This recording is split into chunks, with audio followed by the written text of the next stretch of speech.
My fiancée said, "I'm moving in with Anthony. We're having a baby together." I replied, "Congratulations," then canceled her engagement ring, returned her car, and changed every password. 6 hours later, she was at my door, sobbing that Anthony had kicked her out. I, 36M, am writing this from my kitchen table, staring at a half-empty coffee cup and trying to process how fast your entire future can implode. It was Thursday around 2 p.m. when my phone rang. Sarah, 31F, my fiancée of 8 months. We'd been together 3 years, lived together in my house for the past year and a half. The conversation was short, brutal, and weirdly formal. "David, I need to tell you something. I'm moving in with Anthony. We're going to have a baby together. I'm picking up my things tonight." Anthony, 29M, her personal trainer. The guy she'd been working out with religiously for the past 4 months. I'd even paid for the sessions, thinking I was being supportive. My brain kind of froze for a second. The words didn't compute immediately. "Congratulations." I said it flat, emotionless, like I was confirming a dinner reservation. "That's it? That's all you have to say?" "What else is there to say? You've made your decision. I thought you'd fight for me or something. You're pregnant with another man's child and moving in with him, Sarah. There's nothing to fight for anymore." Then I hung up. The weird thing was how calm I felt, almost detached, like I was watching someone else's life implode. But under that calm, my mind was already working. First things first, the engagement ring. Called the jewelry store where I'd bought it 6 weeks ago, explained the situation. The manager was sympathetic, said they had a 60-day return policy for situations like this, minus a restocking fee. Drove there immediately, returned the ring, got back $11,000 out of the $12,000 I'd spent. Next, the car. Sarah drove a leased BMW that I'd co-signed for about 10 months ago. The payments came out of my account automatically. Logged into the leasing company's website, removed my payment method, called them directly, explained I was removing myself as guarantor effective immediately. They said she'd need to qualify on her own income or return the vehicle by the end of the month. Her personal training instructor salary wasn't going to cut it. Then I went home and started changing everything. Wi-Fi password, changed. Netflix, Disney Plus, all streaming accounts, logged out all devices, changed passwords. Home security system, changed the code. Her gym membership that I paid for, canceled. Credit card where she was an authorized user, called and removed her immediately. The whole process took maybe 3 hours. Methodical, efficient. By 5 p.m., I was sitting in my living room, everything secured, waiting to see what would happen next. 6:30 p.m., my doorbell rings. I look through the security camera. It's Sarah, crying, mascara running, holding 2 suitcases. I open the door but keep the chain on. "David, please, we need to talk. Anthony kicked me out." Why would Anthony kick out his pregnant girlfriend? It's complicated. He said he needs time to process everything. He wasn't ready for me to move in yet. The entitlement was staggering. She'd blown up our life expecting Anthony to seamlessly take over supporting her, and when that fell through, she was back at my door. That sounds like an Anthony problem, not a David problem. "You can't just cut me off like this. I can't get into any of the accounts. The car payment got declined. My gym membership is canceled." "You said you were moving in with Anthony. These are Anthony's responsibilities now. Please, just for tonight, until I figure things out." "No, Sarah. You made your choice this morning. You chose Anthony and his baby over our life together. I'm respecting that choice." Her face went from desperate to angry to panicked. "This is insane. You're punishing me for being honest with you." "I'm not punishing you. I'm accepting your decision. You wanted a different life with Anthony. Go build it, but I have nowhere to go. You have Anthony. You have family, you have friends. Figure it out." I closed the door and turned the deadbolt. She banged on it for about 10 minutes, crying, yelling, then finally left. The silence was actually peaceful. Update 1. It's been 48 hours since Sarah's announcement, and the fallout has been predictable. Thursday night, after she left my doorstep, I got a barrage of texts from new numbers. Clearly she was borrowing phones since I'd blocked her main one. "David, please, I made a huge mistake. Anthony isn't who I thought he was. I'm staying at a motel. I can't afford this. Please just talk to me." I screenshotted them all and didn't respond. Friday morning, her sister Jessica called my work phone. David, what the hell is wrong with you? Sarah is devastated. She's practically homeless. Sarah announced she was moving in with Anthony and having his baby. I respected her decision. She made a mistake. Anthony turned out to be a complete asshole. He basically used her and threw her away. That's unfortunate, but it's not my problem to solve. She needs help. She has nowhere to go. She has family. She has friends. She has Anthony, who's the father of her child. Anthony wants nothing to do with her now. Again, not my problem. She chose him over me.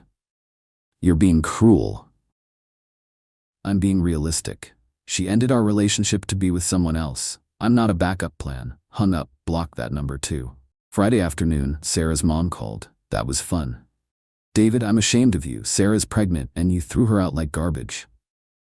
Linda, Sarah announced she was leaving me for another man and having his baby. I didn't throw her out. She left. But she changed her mind. She realized she made a mistake.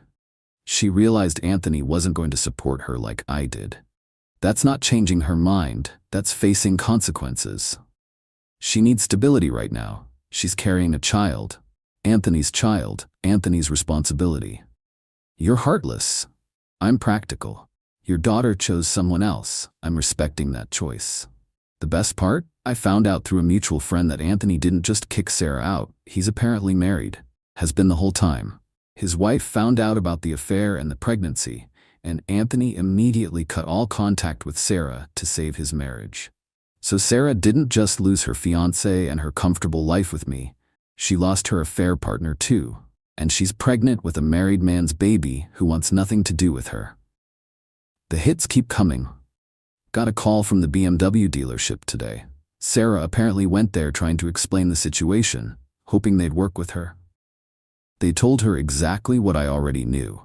Without a cosigner with good credit, she doesn't qualify for the lease. She has until the end of the month to return the car or face repossession. She's been posting cryptic things on social media about learning who people really are and fake love. A few mutual friends have reached out asking what happened. I tell them the simple truth. She left me for someone else. It didn't work out, and now she's dealing with the consequences. Most people get it. The ones who don't weren't really my friends anyway. Spent the weekend cleaning out the last of her stuff from the house, things she didn't grab in her rushed packing Thursday night. Boxed it all up, labeled it clearly. If she wants it, she can arrange pickup. I'm not delivering anything. The house feels different now. Quieter, but in a good way. No more walking on eggshells wondering if she's texting Anthony. No more paying for gym sessions with her trainer. No more subsidizing a lifestyle for someone who was planning to leave me for another man. Update 2. 1 week since the phone call that changed everything. The entitlement has reached new heights. Monday morning, I got a letter. Not an email, not a text. An actual certified letter from Sarah. She'd had it delivered to my workplace. The letter was 3 pages of handwritten drama about how I abandoned her in her time of need and how she never meant for things to happen this way. The kicker was the last paragraph where she demanded I pay for her hotel costs until she gets back on her feet and suggested we go to couples counseling to work through this betrayal. The betrayal.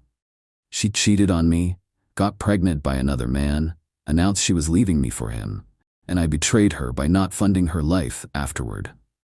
I showed it to my lawyer friend Tom over lunch. He laughed so hard he nearly choked on his sandwich. She wants you to pay her bills after she left you for another guy, and she called it your betrayal? Apparently I'm supposed to be her safety net indefinitely. Save this letter. If she escalates, this shows her mindset clearly. Tuesday, the financial reality hit her harder. Got a call from my bank. Sarah had tried to use the credit card I'd canceled. Multiple attempts at different stores. The bank flagged it as potential fraud until I explained the situation. Called the credit card company, confirmed she was no longer an authorized user, and asked them to note that any attempts to use the card were unauthorized. Wednesday brought the family intervention. Sarah's parents showed up at my house unannounced. I watched them through my security camera for a few minutes before answering. Linda, David, we need to talk. Sarah's dad, Mike, looked uncomfortable but determined. Son, Sarah made a mistake, but you can't just cut her off completely. Mike, she didn't make a mistake. She made a calculated decision to leave me for another man. The fact that it didn't work out doesn't make it my responsibility. She's pregnant. She needs support. Anthony's baby. Anthony's support, or your support, not mine. Anthony is married. He was using her. That's something she should have figured out before cheating on me with him. Look, we know she messed up, but there's no but, Mike. She chose Anthony. I'm respecting that choice. She's made adult decisions. These are adult consequences. They tried for another 20 minutes, cycling through guilt, logic, and finally threats about doing the right thing. I stayed calm, stuck to facts, and eventually they left. Thursday was when things got really pathetic. Sarah showed up at my gym, the one I still go to, not the fancy place where she met Anthony. She cornered me by the free weights. David, please just listen to me for 5 minutes. You have 3 minutes. Clock's ticking. I know I messed up. I know I hurt you, but I'm pregnant and scared and I don't know what to do. 2 minutes. Anthony lied to me about everything. He's married. He never intended to leave his wife. He just wanted to have an affair. I was so stupid. 1 minute. I miss you. I miss us. I know we can work through this if you just give me a chance. Time's up. Sarah, you didn't make a mistake. You made a choice. You chose to cheat with Anthony. You chose to get pregnant by him. You chose to leave me for him. The fact that he turned out to be exactly what everyone except you could see doesn't change any of that. But I love you. No, you love what I provided. Stability, financial security, someone to take care of you. Anthony offered excitement and adventure until reality hit. Now you want your safety net back. That's not true. You announced you were having another man's baby and moving in with him. Everything I did afterward was just accepting that reality. If Anthony had been everything you thought he was, you'd be happily setting up house with him right now. I grabbed my towel and headed for the exit. Find a new gym, Sarah. This one's mine. Got a text later that evening from Jessica. You're a heartless bastard. Sarah is sleeping in her car. My response, she chose Anthony. These are Anthony's consequences to manage. Block Jessica permanently. Final update. It's been 3 months since Sarah announced she was leaving me for Anthony. Time for the final chapter on this mess. The immediate aftermath of my last update saw Sarah's situation spiral quickly. Turns out sleeping in a BMW you can't afford while pregnant isn't sustainable. She lasted about a week before the car got repossessed. I drove by the lot where they towed it, saw it sitting there with the dealer plates back on. Her parents finally stepped up, sort of. They let her move back into her childhood bedroom, but from what I've heard through mutual friends, it's been a disaster. Sarah expected them to provide the same lifestyle I had: eating out, shopping trips, entertainment budget. Instead, she got basic room and board and lectures about responsibility. The pregnancy itself became another complication. Anthony, in his desperation to save his marriage, apparently convinced his wife that Sarah was lying about the paternity. He demanded a prenatal DNA test. Sarah agreed, probably hoping it would force him to step up. Results came back. Definitely his kid. Anthony's response wasn't to leave his wife for Sarah. It was to lawyer up and prepare for a custody fight while offering minimal child support. His wife kicked him out anyway, but he's fighting to keep Sarah from getting anything substantial. So now Sarah's facing single motherhood with a part-time job, living with her parents, and a baby daddy who treats her like a legal obligation. The best part happened about 6 weeks ago. I was at a coffee shop near my office when I spotted her across the street, very obviously pregnant now, struggling with grocery bags. For just a moment, I felt a flicker of something. Not sympathy exactly, but recognition of shared history. Then I remembered her standing in my living room, announcing she was having Anthony's baby and moving in with him. I finished my coffee and went back to work. Last week, Jessica tried one more approach through my coworker. Asked if I'd be willing to help Sarah, for old time's sake, maybe contribute to baby expenses since I used to care about her. My response was simple. Sarah chose Anthony to be her baby's father. These are Anthony's expenses.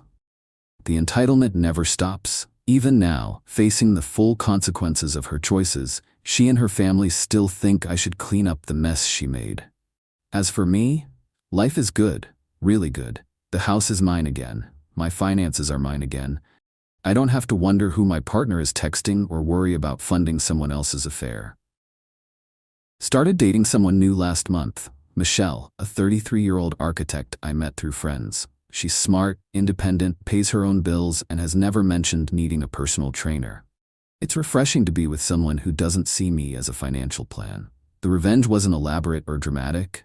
It was just letting Sarah face the natural consequences of her choices. She wanted Anthony and his baby.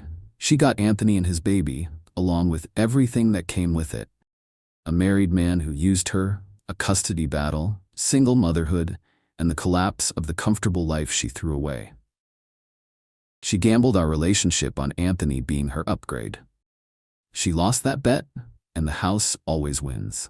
Sometimes the best revenge is just stepping aside and letting people destroy themselves. Thanks for reading Reddit. Time to close this chapter permanently.